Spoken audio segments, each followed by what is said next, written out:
நம்ம இன்னைக்கு வந்துட்டு பிரியாணி தான் பண்ணிட்டுருக்கோம்.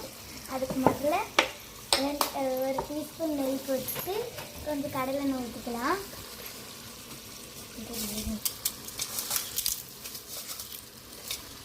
அதுக்கப்புறம் தேவையான ஸ்பைசஸ்லாம் ஆட் பண்ணிக்கலாம்.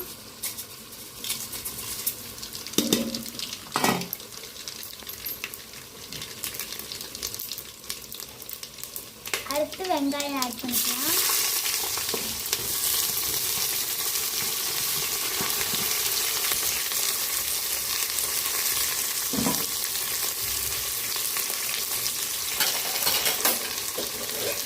வெங்காயத்தை நல்லா வதக்கி விட்டுடலாம்.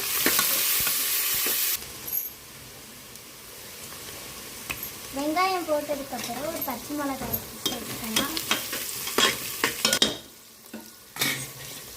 ஒரு பச்சை மிளகாய் ஒன்று சேர்த்துக்கோங்க. வெங்காயம் சேர்த்ததுக்கப்புறம்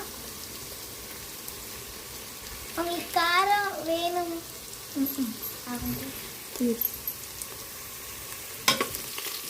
இஞ்சி பூண்டு கொத்தமல்லி புதினா முந்திரி இதெல்லாம் சேர்த்து அரைச்சி பேஸ்ட்டை வந்து நம்ம இப்போ சேர்த்துக்கலாம்.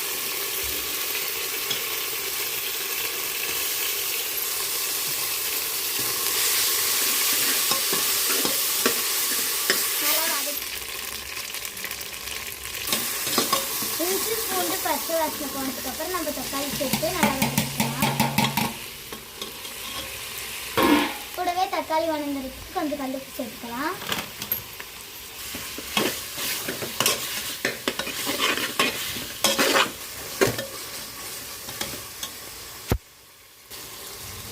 தக்காளி நல்லா வணங்கினதுக்கப்புறம் கொஞ்சம் தயிர் சேர்த்துக்கலாம். நல்லா வதக்கலாம்.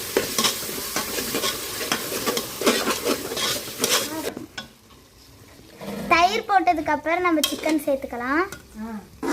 போட்டு கிண்டிக்கலாம். போட்டுக்கலாம். புதினா கொத்தமல்லி கொஞ்சம் போட்டு கிண்டிக்கலாம். கரம் மசாலா மல்லித்தூள் அப்புறம் பிரியாணி மசாலா தனி மிளகாத்தூள் அப்புறம் மல்லித்தூள் அதெல்லாம் ஆட் பண்ணிக்கலாம்.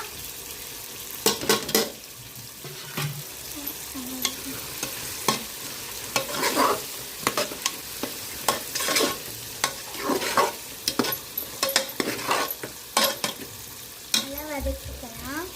அதோட பச்சை வாசனை போனதுக்கப்புறம் அரிசி சேர்த்துக்கலாம்.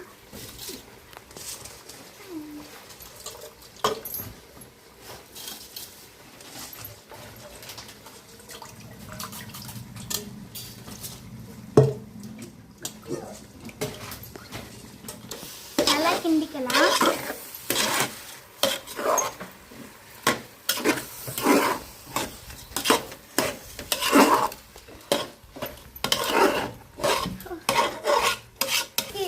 தேவையான அளவு தண்ணி ஊற்றிக்கலாம். பிரியாணிக்கு தேவையான உப்பு சேர்த்துக்கலாம். லெமன் புழிஞ்சு ஊற்றிக்கலாம்.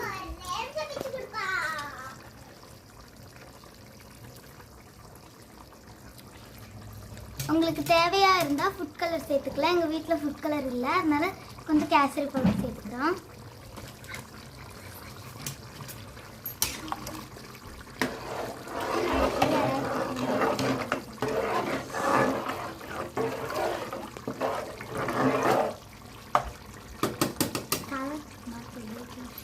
அடுத்து விசில் போட்டுக்கலாம். எடுத்தாச்சு. இப்போ நம்ம எப்படி சாப்பிட்டு பார்க்கலாம் வாங்க.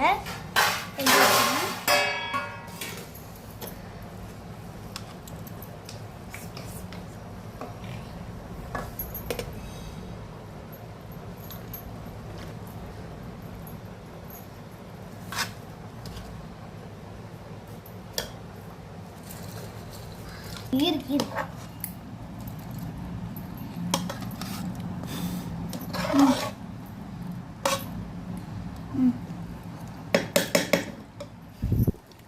சாப்பாடு எப்படி இருக்குன்னு டேஸ்ட் பண்ணலாம் வாங்க. சாப்பாடு அருமையாக இருக்குது. இந்த மாதிரி உங்கள் வீட்டில் செஞ்சு பார்த்து நல்லா இருந்தால் கமெண்ட்ஸில் நல்லா இருக்குன்னு கமெண்ட் பண்ணி போங்க.